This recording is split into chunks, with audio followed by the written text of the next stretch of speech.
Que a graça e a paz do nosso Senhor Jesus esteja com cada um de vocês. É um prazer estar aqui diante de vocês para trazer uma mensagem de Deus diretamente ao coração de vocês. Você que está nos assistindo nesta noite, nesta tarde, que o Senhor possa te abençoar. E convido você então a fechar seus olhos e orar comigo nesta hora. Santo Deus, eterno Pai, eu oro e clamo diante de Ti. Peço que o Senhor Deus venha falar, Deus, aos nossos corações. Que o Senhor, através dessa palavra, Deus venha edificar os corações daqueles, ó Pai, que precisam ouvir a Sua palavra, que precisam, ó Deus, ser saciado. Ó Pai, em nome de Jesus, eu suplico, Senhor, que o Espírito Santo venha me capacitar nesta hora e que eu venha ser, Deus, usado conforme lhe apraz. Em nome de Jesus. Amém.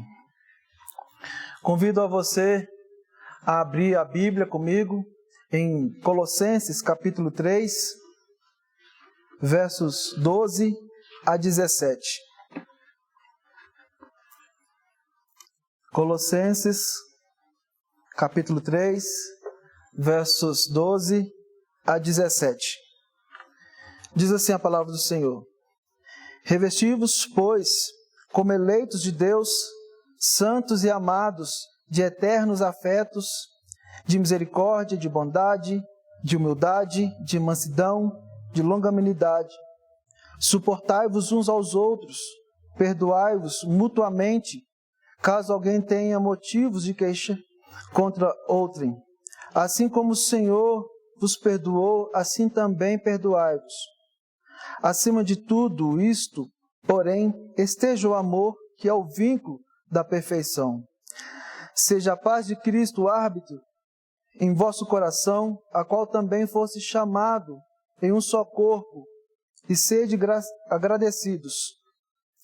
Habite ricamente em vós a palavra de Cristo, instruindo-vos e aconselhai-vos mutuamente em toda sabedoria, louvando a Deus com salmos, com hinos e cânticos espirituais, com gratidão em vosso coração.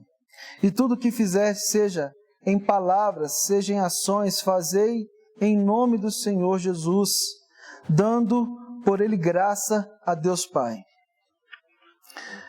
Nessa hora, então, trago essa palavra que está aqui em Colossenses 3, versos 12 a 17. O apóstolo Paulo talvez seja um dos maiores apóstolos que a igreja teve no último tempo. Paulo, outrora conhecido como Saulo, ele era perseguidor da igreja, ele era aquele que assassinava os cristãos da época. Saulo, ele era um fariseu, ele era aquele que defendia a lei e em seu coração pensava fazer a vontade do Senhor. Entretanto, Paulo, outrora conhecido como Saulo, indo a Damasco atrás de outros cristãos para condená-los e prendê-los, o próprio Senhor Jesus Cristo foi ao seu encontro. Então Saulo cai do cavalo. E a partir daquele momento o Senhor pergunta a ele por que ele tem perseguido o Senhor. E a partir daquele momento Saulo fica cego ao encontrar com Cristo. E ao momento de ficar cego, ele ficou 3 dias, até que então um dos cristãos, Barnabé, foi ao encontro dele, orou, batizou, e então ele teve de fato uma vida transformada, uma vida cheia do Senhor Jesus. Ou seja, o velho homem de Saulo havia morrido naquele momento ao encontrar com Cristo. E a partir de então, ele teve uma nova vida. A partir de então, um novo homem ressurge de Saulo, agora para Paulo, servo do Senhor Jesus Cristo. E a partir de então, algumas evidências na vida de Paulo começaram a ficar mais visível perante a sociedade. Não mais perseguidor, não mais assassino, mas sim agora pregador da palavra do Senhor, servo do Senhor. E agora o próprio caráter de Cristo, então, invade o coração de Saulo e transforma ele por completo.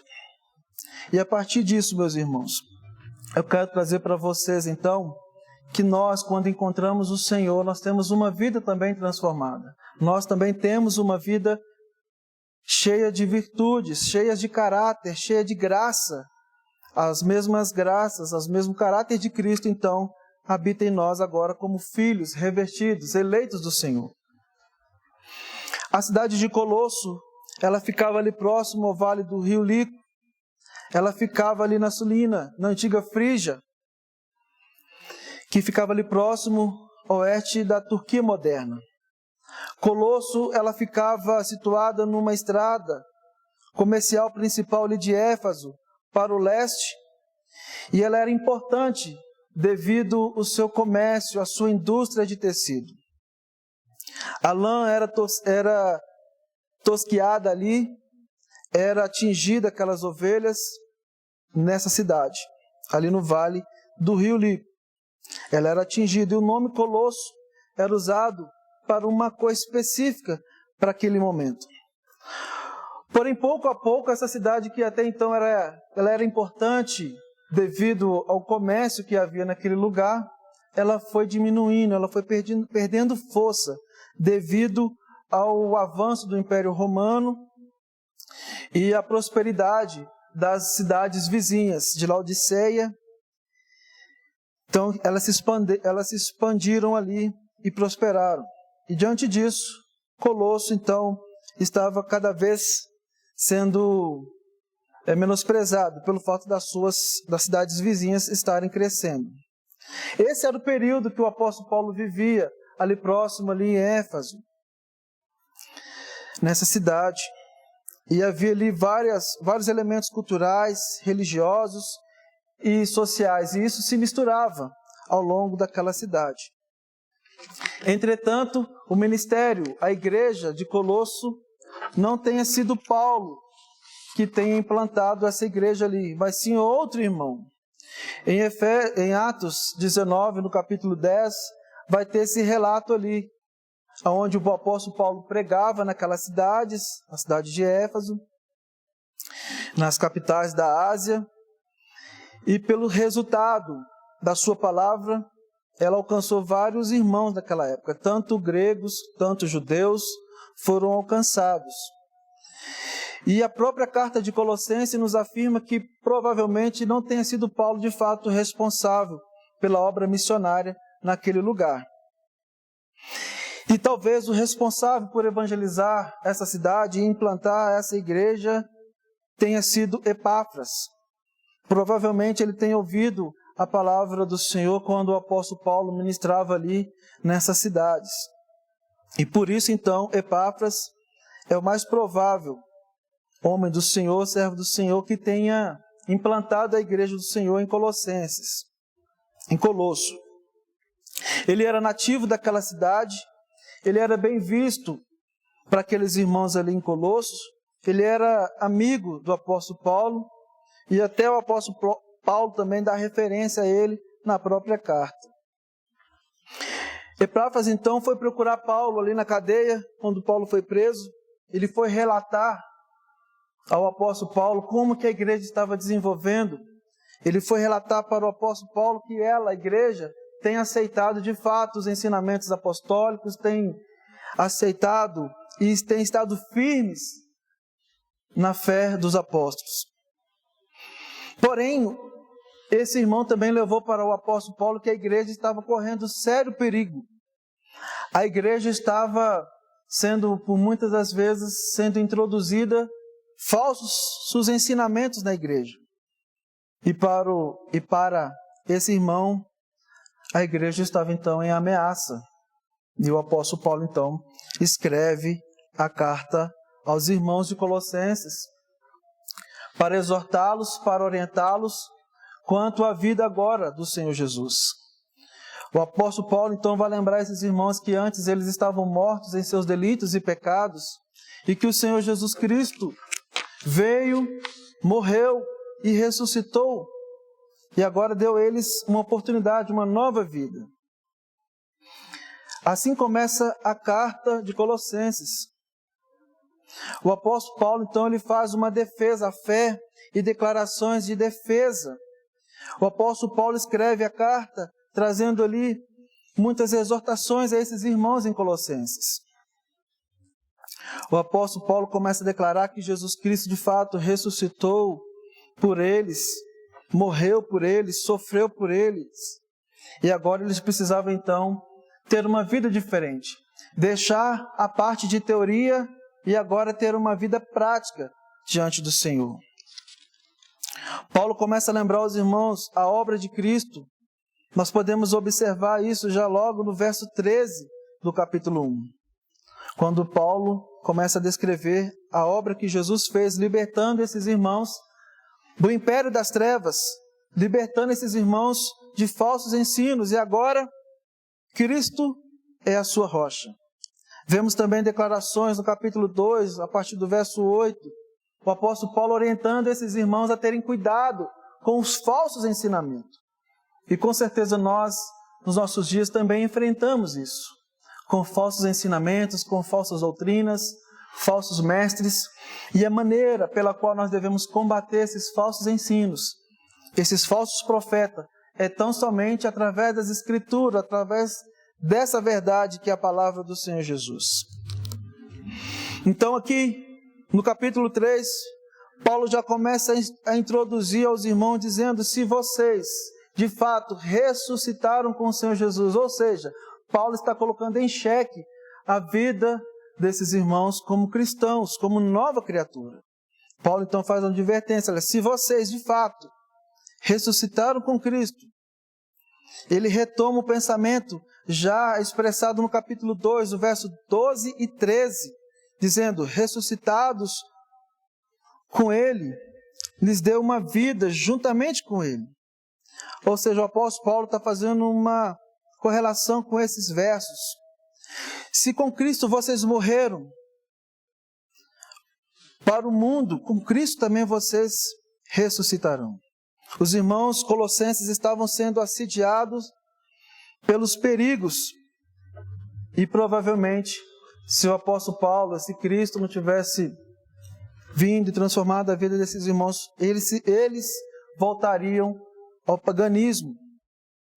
E de fato, voltaria às práticas daquele lugar de idolatria. A declaração de Paulo, ele está dizendo que a igreja, ela não pode tratar doenças espirituais com coisas materiais. Ela deve tratar doenças espirituais através de Cristo e somente de Jesus Cristo. Não há nenhuma outra solução. Se de fato nós morremos e se de fato ressuscitamos com Cristo, por que então os irmãos colossenses estavam buscando a salvação ou plenitude fora do Senhor? Por qual motivo os irmãos, conhecendo o trabalho do apóstolo Paulo, a palavra do Senhor, conhecendo a obra de Cristo, têm buscado então soluções fora de Cristo? Por esse motivo, Paulo os lembra que nós devemos buscar as coisas do alto, porque é lá que o Senhor está. Nós devemos buscar as coisas do alto. A nossa mente, nosso coração venha a ser transformado em Cristo, e assim então tenhamos condição de buscar as coisas do alto onde Cristo está. Essas coisas do alto são os valores espirituais que ficam então no nosso coração através do mediador que foi exaltado em glória e onde ele virá nos salvar e nos levar um dia para morar com ele. Então, ele concede aos humildes, aqueles que buscam o Senhor. Mateus 7, 1 Coríntios 12, 11, vai dizer isso para nós. O apóstolo Paulo, então, nesse capítulo, ele faz uma comparação entre o velho homem e o novo homem. As coisas que o velho homem fazia, as suas concupiscências da própria carne, e agora o homem regenerado, salvo, precisa ser evidenciado em suas atitudes o caráter de Cristo. E dessa maneira nós devemos cultivá-las. Diante disso, meus irmãos, o fato de Cristo agora nos dar a condição de nos revestir de todo o poder em Cristo, como filhos eleitos do Senhor e sermos santos, eu quero trazer aqui com vocês uma grande ideia, que diz o seguinte: as marcas de Cristo são evidenciadas e cultivadas no eleito de Deus. As marcas de Cristo, elas são evidenciadas e cultivadas no eleito de Deus. E essa primeira marca e evidência é o fato de sermos eleitos de Deus. O capítulo 3, verso 12, nos diz: revesti-vos, pois, como eleitos de Deus. Nós só podemos nos revestir agora porque Cristo agora nos deu essa condição de podermos nos revestir de uma nova roupa, de novo caráter. O próprio caráter de Cristo é a orientação que o apóstolo Paulo está nos falando para nos revestir. Então, uma vez que fomos feitos povo eleito de Deus, recebemos Cristo através da cruz, precisa então ser expressada em nossa vida algumas marcas, algumas características de que agora nós somos uma nova criatura. E se de fato nós somos povo eleito do Senhor, que tipo de marcas tem sido evidente em nossas vidas? Que tipo de caráter, que tipo de vida agora nós estamos vivendo, uma vez que fomos feitos povo eleito do Senhor? Precisamos então cultivar esse caráter, essa marca em nossa vida. Logo no capítulo 12, o apóstolo Paulo fala para nos revestirmos, porque antes nós andávamos na prostituição, na pureza, nas paixões, nos desejos malignos. Éramos idólatras. E agora Cristo então nos libertou das amarras do inferno, do pecado, e agora nos dando essa condição de nos revestir de toda bondade, de toda humildade, de toda misericórdia, sermos mansos e longânimos. Paulo então ordena-nos a vestirmos essas vestes, pois agora, como eleitos de Deus, temos essa condição. E assim como nos versos anteriores, Paulo enumera ali as atitudes que o velho homem agia, agora então como novo homem, uma nova criatura. As nossas atitudes então precisam ser também atitudes que venham apontar que de fato nós somos uma nova criatura. E essas virtudes como misericórdia, sermos misericordiosos, sermos bondosos, Cristo já pregou isso no seu Sermão do Monte, ali no capítulo 5 de Mateus, dizendo as bem-aventuranças, ou seja, bem-aventurados, felizes, ou mais que felizes, são essas pessoas que são o que têm a misericórdia, que são bondosos, que são longânimos, que são mansos. Nós precisamos então deixar de lado toda a nossa arrogância e altivez e começar a exercer essas virtudes ou essas marcas que agora nós temos pelo fato de sermos filhos do Senhor, povo eleito.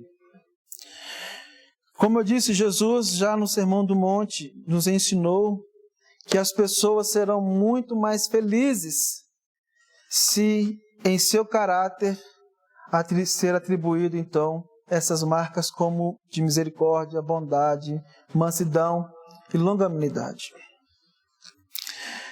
Nós não podemos mais viver como pessoas terrenas, com a naturezas mundanas, porque nós somos lavados e redimidos do Senhor.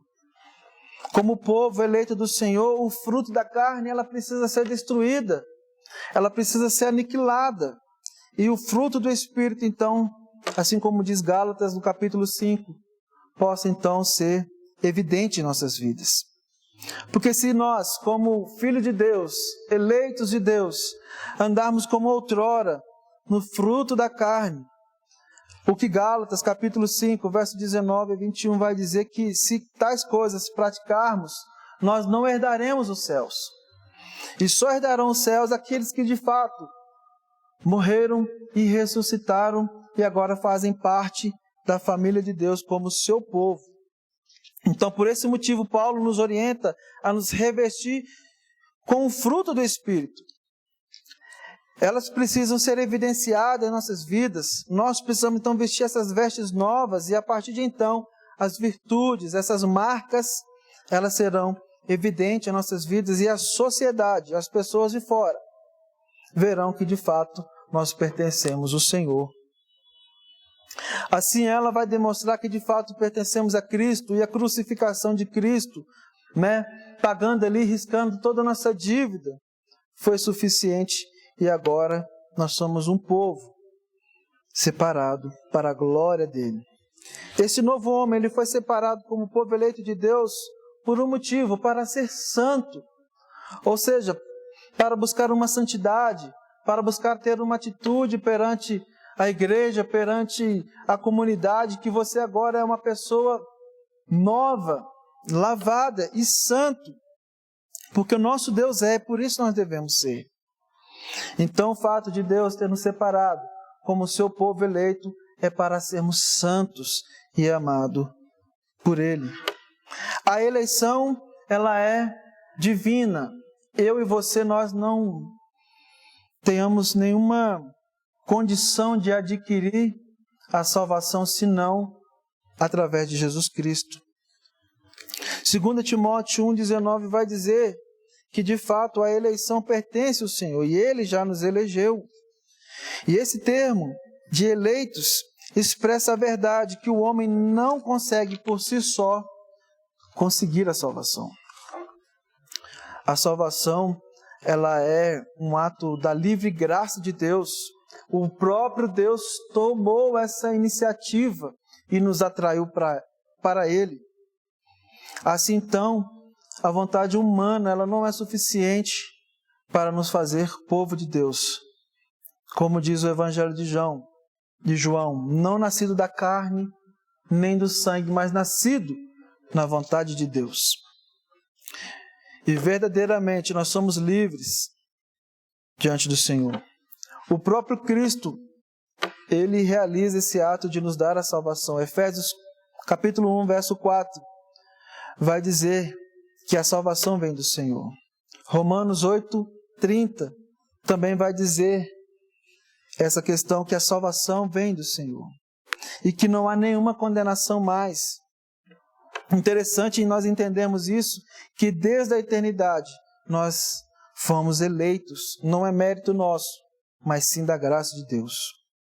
Ele nos escolheu não porque praticamos boas obras, mas nos escolheu e por isso nós praticamos as boas obras. Ao nos eleger, toda a nossa vida foi afetada. E por isso, irmãos, em nossos corações precisam produzir bons frutos. Por isso, no nosso agir, no nosso falar, no nosso pensar, precisa ser evidenciado essas marcas. Porque se de fato nós somos lavados, Cristo pagou a nossa dívida, nós recebemos um novo nome e temos a condição de nos revestir de uma nova veste, as nossas atitudes, elas precisam ser diferentes. Precisamos buscar a santidade, precisamos produzir bons frutos. E para isso, precisamos ser santos e irrepreensíveis. Nós precisamos ser separados do mundo, como propriedade exclusiva de Deus. Antes nós andávamos, como eu disse, na nossa natureza, na nossa carne, na nossa paixão, como filhos da desobediência. Porém, agora tirados do mundo, não geograficamente, mas tirados do mundo pelo sangue do Cordeiro, como propriedade exclusiva de Deus. 1 Pedro, capítulo 2, verso 9, vai dizer que fomos comprados com alto preço. E não pertencemos a nós mesmos, mas a Cristo. 1 Coríntios 6, 19 a 20. E é por isso que Ele nos escolheu e nos santificou e nos recebeu e nos deu o seu amor. Que possamos então, irmãos, demonstrar misericórdia, que possamos então demonstrar a bondade, sermos mansos e humildes, porque isso é que faz o povo eleito de Deus.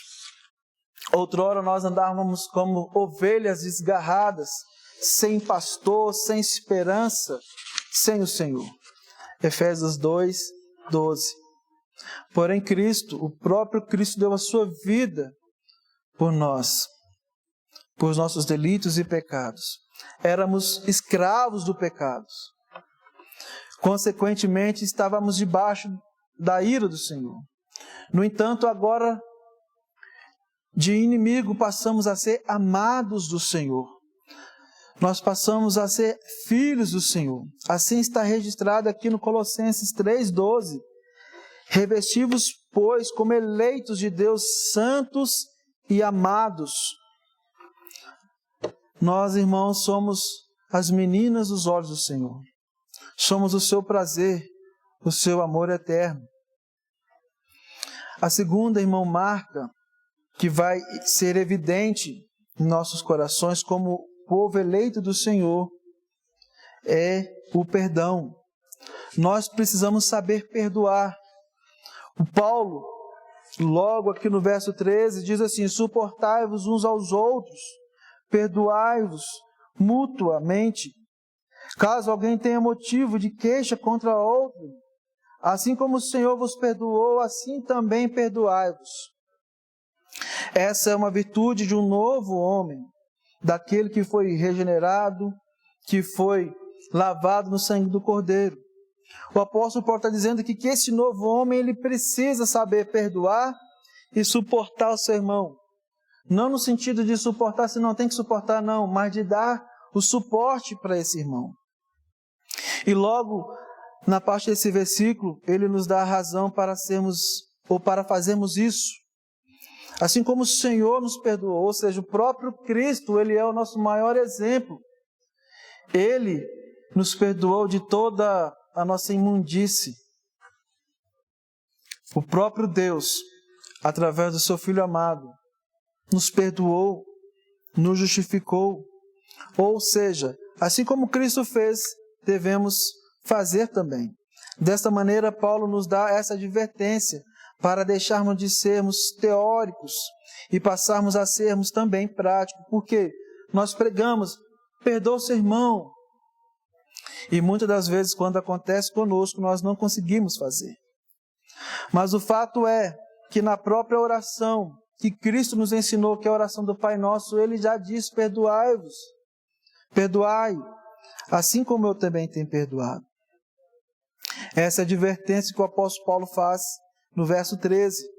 Os colossenses estavam sendo incentivados a suportar uns aos outros em amor, a dar suporte para aquele irmão que está fraco na fé, a perdoar aquele irmão que provavelmente tenha defamado o seu nome. Mas aqui o apóstolo Paulo nos diz para perdoar, como Cristo perdoou. Efésios 4:2. Eu e você, irmãos, precisamos perseverar na paciência de Jó. Tiago 5:11. Precisamos ter essa paciência para que possamos então descansar no Senhor, para que possamos então ser parecidos com o Senhor. Então nós devemos perdoar nós devemos clamar ao Senhor para perdoar as nossas dívidas. E da mesma maneira nós pedimos para o Senhor nos perdoar. Por isso, irmãos, nós devemos perdoar aquelas pessoas que muitas das vezes te magoou, muitas das vezes fez coisas que provavelmente trouxe dor no seu coração, mas como filhos do Senhor, nós precisamos saber perdoar. Porque se eu e você não perdoarmos, a Bíblia nos diz que eu não posso nem ofertar. Se eu não resolver a situação com meu irmão, não posso nem participar da mesa do Senhor. Então aqui o apóstolo Paulo ecoa a oração do Senhor e ele demonstra ter esse conhecimento dessa oração. Jesus também havia instruído Pedro a perdoar não só 7 vezes, mas 70 vezes 7. Mateus 18:22. E ele acrescentou: assim também lhe fará o meu Pai Celestial. Ou seja, se eu e você nós não perdoarmos, provavelmente também Deus não nos perdoará. Então, assim como Deus nos perdoou, nós devemos perdoar. Estevão, a ser apedrejado até a morte, ele clamou ao Senhor que perdoasse aqueles irmãos que estavam fazendo aquela atrocidade. O próprio Cristo, ao ser cravado na cruz, açoitado, Ele pede para que o Senhor Deus não coloque essa dívida diante daquelas pessoas, porque aquelas pessoas não sabiam o que estava fazendo. E clamou a Deus que o perdoasse.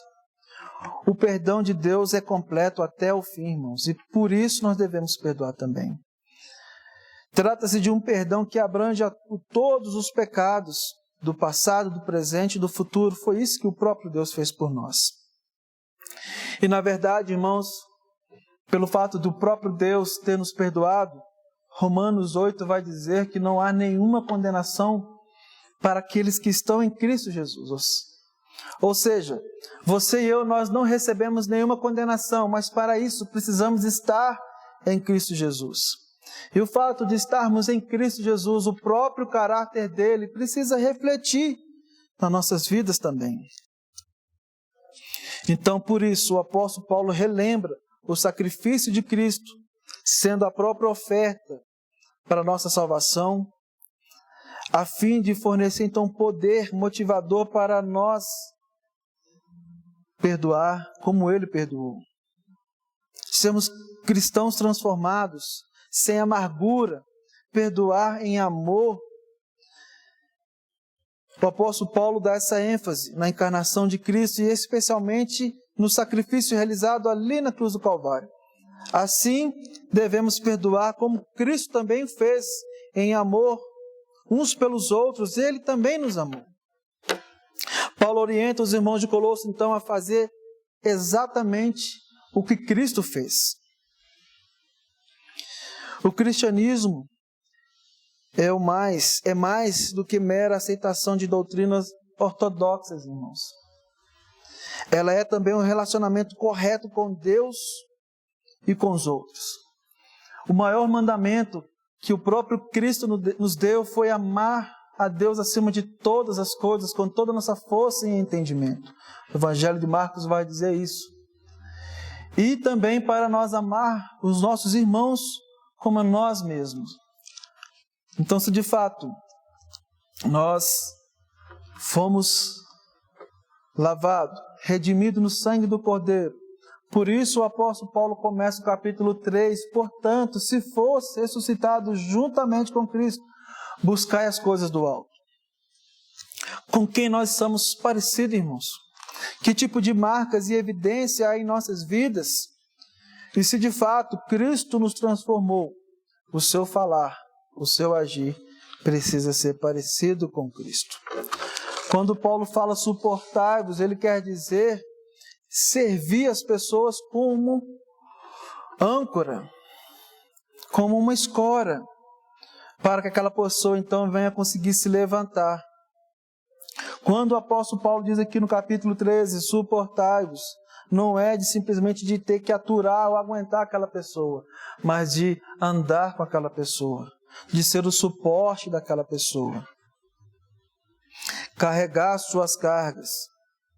Não significa aguentar, mas significa em ajudar. Suportar não é simplesmente tolerar, mas amparar o fraco para que ele venha se levantar.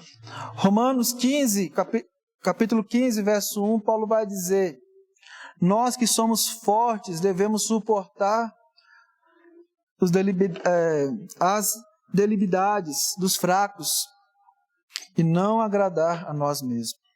C.S. Lewis, um escritor, ele vai dizer o seguinte, que é mais fácil falar de perdão do que perdoar. Ou seja, é mais fácil, na teoria, nós dizermos perdoai, do que de fato, na prática, perdoarmos. O perdão é uma necessidade vital e até mesmo uma questão de bom senso. Quem não perdoa torna-se cativo no seu desafeto. E se morremos e ressuscitamos com Cristo, devemos perdoar, assim como Ele nos perdoou. E devemos dar suporte aos mais fracos da fé. Então, a primeira marca é o fato de você ser povo do Senhor, eleito do Senhor. E o fato de você ser povo do Senhor, você então precisa ter como marca o perdão no seu coração. E como uma terceira evidência dessa marca, desse caráter de Cristo, está a maior delas, que é o amor. Capítulo 3, verso 14, vai dizer assim, o seguinte: acima de tudo isto, porém esteja o amor, que é o vínculo da perfeição. Paulo começa a declarar que acima de tudo está o amor, pois ele é o vínculo da perfeição. Ele é o vínculo perfeito, que sem o amor não haveríamos condição nem de sermos filhos do Senhor. 1 Coríntios, capítulo 13, verso 13 e Efésios 5, 2. Vemos o apóstolo Paulo prosseguir e encabeçar na lista o amor, que faz parte do fruto do Espírito. Gálatas, capítulo 15, capítulo 5, verso 22. Na oração, Paulo faz uma petição emocionada aos filipenses, dizendo que o seu amor cresça ainda mais por eles. E nós, como servo do Senhor, precisamos também ter essa marca em nossas vidas, o amor do Senhor. Nos escritos de João, também predomina o amor, onde é mencionado várias vezes. E para Pedro, ele diz que o amor é o dom supremo. 1 Pedro 4, 8. Paulo então chama a nossa atenção para termos um amor mútuo, o amor um pelos outros. O amor dentro da comunidade cristã. Este é o maior mandamento. O Senhor nos deu uma ordem, que é amá-lo acima de tudo e amar o próximo como a nós mesmos. Este é o maior mandamento. O amor precisa crescer e aumentar com todas as forças. Dessa maneira, confirmaremos a nossa santidade e o nosso coração está diante do Senhor, na sua presença de Deus Pai. 1 Tessalonicenses 3, 12 e 13. Foi esse amor um pelos outros, como irmãos e irmãs do Senhor, que Jesus falou quando pronunciou o seu novo mandamento. O amor é o elo da perfeição que liga a graça com as outras graças. É este amor que nos une a Cristo. E sem este amor seria impossível esta ligação. Sem o amor incondicional do nosso Deus, sem o amor do próprio Deus por essa criatura, nós não estaríamos nem aqui. Com certeza, sem o amor, nós estaríamos condenados a uma morte eterna. Mas o fato do próprio Deus ter nos amado de tal maneira que enviou seu Filho Jesus por nós. Em nosso lugar, Ele morreu, sofreu e também, por amor, Ele ressuscitou. Então, o amor é o elo perfeito que liga a graça com as outras graças. Esse é o amor que nos une a Cristo. E sem esse amor, certamente seria impossível termos comunhão com Ele. E é por isso que o apóstolo Paulo diz que não há conhecimento, não no conhecimento ou filosofia, ou tipo de conhecimento e filosofia, dos quais se gabam os falsos mestres, nem na obediência à ordenação humana, mas no amor uns pelos outros. É a resposta espontânea do amor de Deus por nós, por você, que nos fortalecerá e vai nos unir e nos guiar até o dia final. O amor é o mais importante aspecto da vida cristã. O amor é a evidência cabal do discípulo. O amor, ele nos une ao Senhor. Pastor Hernando Dias Lopes, no seu comentário, diz o seguinte: o que é a ortodoxia sem o amor? Legalismo frio e explosivo. O que é santidade sem amor? Farisaísmo reprovado por Deus, por Jesus Cristo. O que é beneficência sem amor? Exibicionismo egoísta. O que é o culto sem amor? Formalismo abominável aos olhos de Deus. O que é a pregação sem amor? Apenas um discurso vazio. William Barclay chega a dizer que o ágape, o amor cristão, é impossível ser praticado por um não cristão. Ou seja, o velho homem não tem condição de experimentar e nem ser evidenciado em sua vida o amor, mas somente naquele que recebeu uma nova vida, somente naquele que pode revestir como povo eleito do Senhor, somente aquele que morreu com Cristo e ressuscitou pode de fato praticar o amor. Nenhum homem pode praticar a ética cristã até ser um cristão. No entanto, este é um privilégio somente para aqueles que foram eleitos em amor. Somente aquele que os predestinou como filho pode experimentar esse amor. Por meio de Jesus Cristo, e assim somos abençoados com toda sorte de bênçãos nas regiões celestiais. Efésios capítulo 1, versos 3 a 7. Paulo, então, irmãos, outrora, como Saulo, andava como filho da ira, perseguindo os cristãos. Porém, ao encontrar-se com Jesus Cristo, teve o seu nome e a sua vida transformada, de Saulo para Paulo, assim morrendo o velho homem e nascendo um novo homem. Somente assim Paulo pôde despir-se do velho homem e agora revestindo do novo homem. As evidências dessas virtudes, dessas marcas, dessa graça de Cristo, pôde então ser confirmada ao longo do seu ministério. De igual modo, Paulo nos orientou os irmãos e nos orienta para termos uma vida plena com o Senhor e nos revestirmos como povo, filhos do Senhor.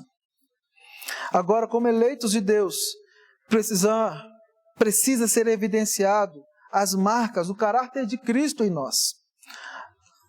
Bondade, misericórdia, longanimidade, humildade, mansidão e sabermos perdoar e suportar uns aos outros. Isso tudo com amor, sem se queixar do irmão e tendo paz com Cristo, que é o hábito do nosso coração. Assim sermos agradecidos a Deus por Ele ter nos alcançado e como filhos eleitos por meio de Jesus Cristo, viver em harmonia com o Senhor Jesus, despojando toda amargura e murmuração e enchendo a nossa alma de profunda gratidão por tudo que Deus fez em nosso favor. Que se alegrem e louvem a Deus todos os dias em novidade de espírito. Assim serão serenamente abençoados e serão, por sua vez, bênçãos para os outros. Que, irmãos, na sua vida e na minha vida, possa ser evidenciadas as marcas de Cristo como povo eleito do Senhor. Que Deus te abençoe, em nome de Jesus. Vamos fazer uma oração. Santo Deus, eterno Pai, agradeço o Senhor que nos alcançou, agradeço por essa palavra, agradeço porque agora temos a condição de nos revestir, ó Deus, com todo o caráter de Cristo e ser evidenciado, ó Deus, como povo eleito do Senhor aqui na terra. Deus, que no nosso agir, no nosso falar, no nosso pensar, possa ter e ser expressado o caráter de Cristo em nossa vida. Pai, agradeço o Senhor porque agora, como filho do Senhor, como povo do Senhor e amado do Senhor, eu posso dizer então que sou mais que vencedor. Por isso, Deus, eu suplico o Senhor, que o Senhor nos ajude. Que o Senhor nos ajude, ó Pai, a sermos mais parecidos com Jesus Cristo. Em nome de Jesus. Amém.